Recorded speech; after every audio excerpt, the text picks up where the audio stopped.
നമസ്കാരം. ലോകത്തെ ഞെട്ടിച്ചുകൊണ്ട് ജർമ്മനിയിലെ അമേരിക്കൻ സൈനിക സാന്നിധ്യം വെട്ടിക്കുറച്ചിരിക്കുകയാണ് പ്രസിഡന്റ് ഡൊണാൾഡ് ട്രംപ്. ജർമ്മനിയിൽ വിന്യസിച്ചിരിക്കുന്ന 35,000 US സൈനികരിൽ 5,000 പേരെ ഉടനടി പിൻവലിക്കാനാണ് ട്രംപിന്റെ തീരുമാനം. അതായത് ഈ തീരുമാനമാണ് പെന്റഗന് നൽകിയിരിക്കുന്നത്. ജർമ്മൻ ചാൻസലർ ഫെഡറിക് മെർസും ട്രംപും തമ്മിലുള്ള നയതന്ത്ര പോര് മുമ്പെങ്ങും ഇല്ലാത്ത വിധം കടുത്ത പശ്ചാത്തലത്തിലാണ് ഈ നടപടി എന്നതാണ് ശ്രദ്ധേയവും. ഇറാൻ യുദ്ധവുമായി ബന്ധപ്പെട്ട് യൂറോപ്യൻ രാജ്യങ്ങൾ അമേരിക്കയെ തള്ളിപ്പറഞ്ഞതാണ് ട്രംപിനെ ചൊടിപ്പിച്ചിരിക്കുന്നത്. ഇറാൻ യുദ്ധം അവസാനിപ്പിക്കാൻ അമേരിക്കയ്ക്ക് വ്യക്തമായ പദ്ധതിയൊന്നുമില്ല എന്ന കാര്യം ചൂണ്ടിക്കാട്ടി കഴിഞ്ഞ തിങ്കളാഴ്ച ചാൻസലർ മെർസ് പരിഹസിച്ചിരുന്നു. ചർച്ചകളിൽ ഇറാൻ അമേരിക്കയെ അപമാനിക്കുകയാണ് എന്ന് മെർസ് വിമർശിച്ചു. ഇതിന് തൊട്ടു പിന്നാലെയാണ് നാറ്റോ സഖ്യകക്ഷിയായ ജർമ്മനിയെ ശ്വാസം മുട്ടിക്കുന്ന നീക്കവുമായി ട്രംപ് എത്തിയത്. മെർസ് സ്വന്തം ജോലിയിൽ പരാജയമാണ് എന്നും ഉക്രൈൻ വിഷയത്തിൽ അദ്ദേഹം വൻ പ്രതിസന്ധിയിലാണ് എന്നാണ് ട്രംപ് തിരിച്ചടിച്ചത്. മെർസ് ആഗ്രഹിക്കുന്നത് ഇറാൻ ആണവായുധം കൈവശപ്പെടുത്താനാണ് എന്ന ക്രൂരമായ പരിഹാസവും ട്രംപ് തന്റെ സോഷ്യൽ മീഡിയ പ്ലാറ്റ്ഫോമിലൂടെ ഉന്നയിച്ചിരുന്നു. ജർമ്മനിയുടെ ഭാഗത്തു നിന്നുമുള്ള പ്രതികരണങ്ങൾ നിസ്സഹകരണപരമാണ് എന്നും മുതിർന്ന പെന്റഗൺ ഉദ്യോഗസ്ഥരും വ്യക്തമാക്കിയിരുന്നു.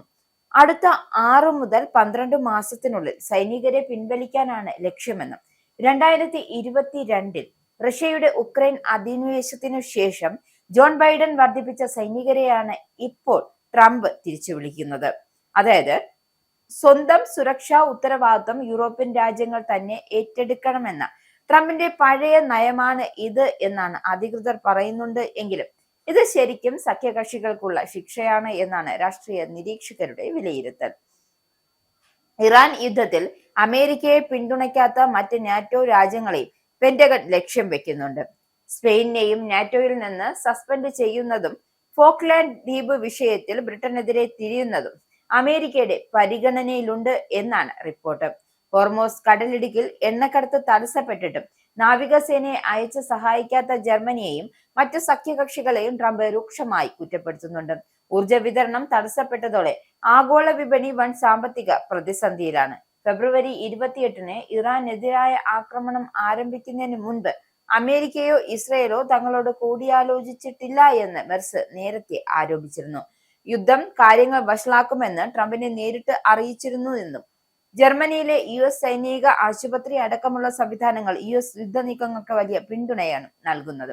എന്തായാലും ഈ സാഹചര്യത്തിൽ സൈന്യത്തെ പിൻവലിക്കുന്നത് ജർമ്മനിയുടെ പ്രതിരോധ ശേഷിയെയും അമേരിക്കയുടെ യുദ്ധതന്ത്രങ്ങളെയും ഒരുപോലെയാണ് ബാധിക്കുന്നത്.